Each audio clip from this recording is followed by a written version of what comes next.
Hello, bienvenue dans cette vidéo sur la réalisation d'un CRUD. Nous allons apprendre à réaliser un CRUD. Qu'est-ce que c'est un CRUD? Un CRUD est un système qui permet de créer, de lire, de modifier, de mettre à jour et de supprimer les éléments d'une base de données. Dans cet exemple, vous pouvez voir une liste d'employés qui sera affichée de manière dynamique par la base de données et on pourra modifier, supprimer et ajouter de nouveaux employés. Donc, tout d'abord, qu'est-ce qu'il vous faut d'abord? Il faut d'abord une base de données que vous allez vous-même créer. Donc, vous pouvez voir, vous pouvez le créer vous-même. Vous allez le créer. Dans mon cas, par exemple, je l'ai nommé CRUD. Vous allez le créer, vous lui donnez un nom. Ça s'appelle, bon, dans mon cas, je l'ai nommé tuto. Moi, je l'ai nommé tuto et j'ai créé une table d'information qui contient le nom, le département et le numéro de téléphone de chaque employé. Et en plus d'un identifiant qui s'auto-incrémente à chaque fois. Maintenant, de quoi vous avez besoin? Vous avez besoin d'abord du côté de HTML de l'affichage. Comment va se présenter l'affichage de chaque employé? Moi, de mon côté, je l'ai déjà fait, donc ce n'est pas l'objet du tuto. L'objet du tuto, c'est le code PHP qui va nous permettre d'ajouter de manière dynamique, au fait. Donc, allons dans l'éditeur. Ça, c'est le HTML. Ce n'est pas le HTML qui est l'objet de ce tutoriel. On ira dans le index.php. On part depuis le début. Ensuite, nous allons inclure le fichier que j'ai nommé BDD Connection. BDD Connection qui s'occupe de la connexion à la base de données. Je vais utiliser la méthode try et catch. Try et j'utilise l'extension PDO. La classe PDO, je lui fournis l'autre, le nom de la base de données, le mot de le nom utilisateur et le mot de passe. Catch, je récupère les exceptions et en cas d'erreur, il fournit avec DAI une page blanche avec l'erreur qu'il va voir. Ensuite, je sélectionne tous les éléments de la base de données de la table d'information, tout, et j'utilise fetch all. Fetch all qui va nous permettre d'obtenir de manière distinctive les éléments de la base de données. Donc, quand on fait un var de ça, vous pouvez aisément voir les éléments qu'il y a dans la base de données, en fait. Vous pouvez les voir avec l'id, le nom, le département, le numéro de téléphone. Donc, je mets ça en commentaire. Maintenant, nous allons voir maintenant le côté qui va s'occuper de l'affichage dynamique. Sans ce code, vous n'auriez eu rien en fait. Vous n'auriez eu rien. Vite. Ce serait vite. Maintenant, nous allons voir ce que ce code fait. Tout d'abord, nous allons utiliser une boucle for each. For each qui va s'occuper de quoi? De parcourir tous les éléments de notre très cher tableau. Comme on a déjà vu que c'était un tableau dans un autre tableau. Donc, ça fait for each ASCII. Donc, chaque clé et chaque value est un tableau. Un tableau qui contient le nom, le département, le phone, le numéro de téléphone de chaque personne, chaque membre du personnel. Maintenant, là, nous allons au niveau de chaque dernier élément, nous allons mettre un lien sur, au niveau de modification faire le fichier modification au niveau de la partie delete vers le fichier delete. Vous pouvez voir aisément que il y a un lien vers ces fichiers qui s'occupent de la modification et de la suppression. Là, tout d'abord, pour la modification, on ouvre le fichier modification.php, on donne un id qui serait égal à l'id au fait du personnel. Donc, quand on clique sur le lien en question, on obtiendra, on ira sur la page modification avec l'id du personnel au fait. Tout comme à la partie d'instruction, on va ouvrir le fichier delete.php avec l'id au fait de notre très cher personnel, membre du personnel. Ouvrons maintenant le fichier delete.php. Delete.php s'occupe de la suppression de notre cher utilisateur.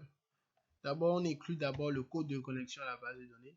Si déjà on a fourni l'ID par la méthode get, donc pas l'URL, donc on peut l'obtenir que par la méthode get. Donc on va créer une requête qui va s'occuper de la suppression. On delete from information where l'ID soit égal à l'ID en question.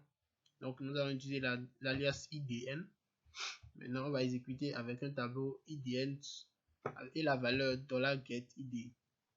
Dans le cas où il finit, il fait un header location, une redirection directe vers l'autre page initiale. Vous n'allez pas remarquer ça, mais il y a une redirection. Vous allez remarquer peut-être que ça s'est déjà chargé, c'est une redirection. Dans le cas contraire, il restera seulement sur la page delete.php, il va afficher un message d'erreur. Simplement. Ce côté est très simple, on peut laisser ça. Nous allons voir l'inscription. L'inscription, c'est la deuxième partie qui est simple. Il y a juste un lien vers la page inscription.php. Donc quand on clique sur ajouter nouveau, on obtient une page d'inscription qui est inscription.php. Inscription.php. Inscription.php qui est un formulaire avec la méthode post. Déjà bon, ce n'est pas l'objet du tutoriel, c'est le côté PHP. Donc on ira dans description.underscore.post.php. Dans le cas où on ajoute une nouvelle personne, on inclut le code de connexion à la base de données comme d'habitude. On vérifie l'existence de chacune de ces variables. Dans chacune de ces variables récupérées avec post, vous pouvez voir. Maintenant, on s'occupe de l'insertion. On insère dans la table d'information le nom, le département, le numéro de téléphone avec ces valeurs. On a créé des alias qui sont le nom, le département, le phone. Et on exécute ça avec un tableau. Donc, on va faire exécuter ça, vous allez voir. Donc, quand je prends par exemple, je prends un nom simplement. Disons, je prends informatique, pourquoi pas. Je prends un numéro simple là qui me passe. Non, je prends un numéro simplement. Avec le var de pour voir aisément ce qui a été envoyé par la méthode post. On va voir ça aisément. Et quand je réactualise mon code, j'obtiens un nouvel utilisateur. Simplement. Maintenant, dans le cas de la modification, pour la modification, vous pouvez voir que il y a bel et bien l'idée de l'utilisateur en question qu'on veut modifier, qu'on récupère. Donc ça, c'est au niveau du fichier modification.php. Donc quand je remplis ces informations en question, je lui fournis les informations à la donnée, je lui donne le numéro, il va envoyer ça à la page modification. Le formulaire modification.php va s'occuper de envoyer ces données à la page modification underscore post, lui qui va s'occuper de faire quoi? De modifier. Là, nous aurons besoin d'une petite chose là, à ce niveau. Nous allons utiliser les sections. Les sections, vous savez ce que c'est, je suppose.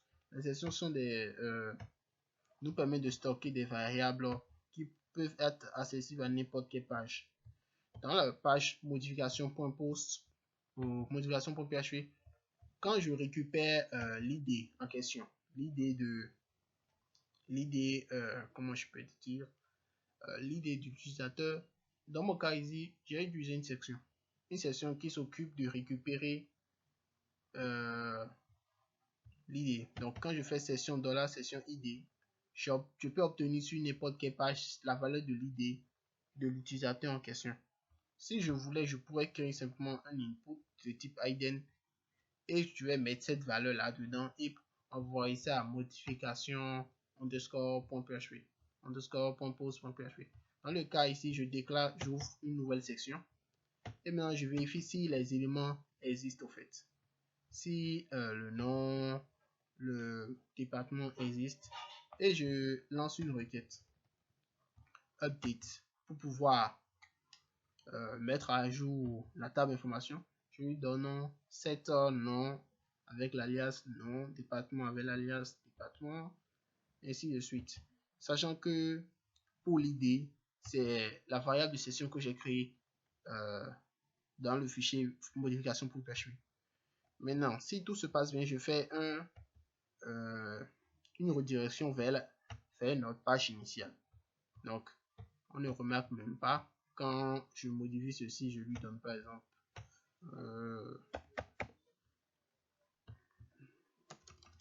là, je lui donne mon nom à moi. Mon département, je fournis cette information.